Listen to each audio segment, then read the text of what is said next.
భరత్, రాజేశ్వరి ఇద్దరు dining table దగ్గర కూర్చుని తినడానికి రెడీగా ఉంటారు. ప్రణతి వడ్డిస్తూ ఉంటుంది. అనుకోకుండా చేయి తగిలి సాంబార్ ఒలికిపోయి రాజేశ్వరి చేతి మీద పడుతుంది. అబ్బా అని రాజేశ్వరి అంటూ ఉంటే, అయ్యో సారీ అత్తయ్య చూసుకోలేదు అని ప్రణతి అంటూ ఉంటుంది.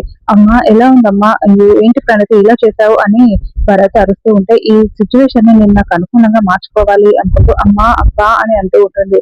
అమ్మ బాగా కాలిందా, అమ్మ మండుతుందా అంటే, అయినా సాంబార్ వేడి వేడిది మీద పడితే కాలదా భరత్ అని అంటూ ఉంటుంది. నేను కావాలని చేయలేదు, అనుకోకుండా అలా జరిగింది అని ప్రణతి చెప్తూ ఉంటే, ఏంటి చూసుకోవా అని భరత్ చాలా ఇష్టం వచ్చినట్టుగా తిడుతూ ఉంటాడు. నీకు ఇక్కడికి రావడం ఇష్టం లేదు, అందుకే నువ్వు ఇలా చేస్తున్నావు, కావాలని ఇలా చేసావు అంటే, నేను అనుకోకుండా జరిగిందని చెప్తున్నాను కదా భరత్ అని ప్రణతి అంటూ ఉంటుంది. అదేదో అనుకోకుండా జరిగిందిలే భరత్, పర్వాలేదులే అని రాజేశ్వరి తినకుండా అక్కడ నుంచి లేస్తుంది. ఇంకా మీ అమ్మకి ఇంట్లో బాగాలేదంట కదా భరత్, వెళ్ళి చూసొచ్చావా, ఎలా ఉంది అని అడుగుతూ ఉంటే, నేను వెళ్ళలేదండి, ఎలాగో నేను రావాలని వాళ్ళని నాటకాలు ఆడుతున్నారు, వాళ్ళకేమవుతుంది బానే ఉంటారు అని భరత్ మాట్లాడుతుంటే ప్రణతి చాలా కోపంగా అసహించుకుంటూ ఉంటుంది.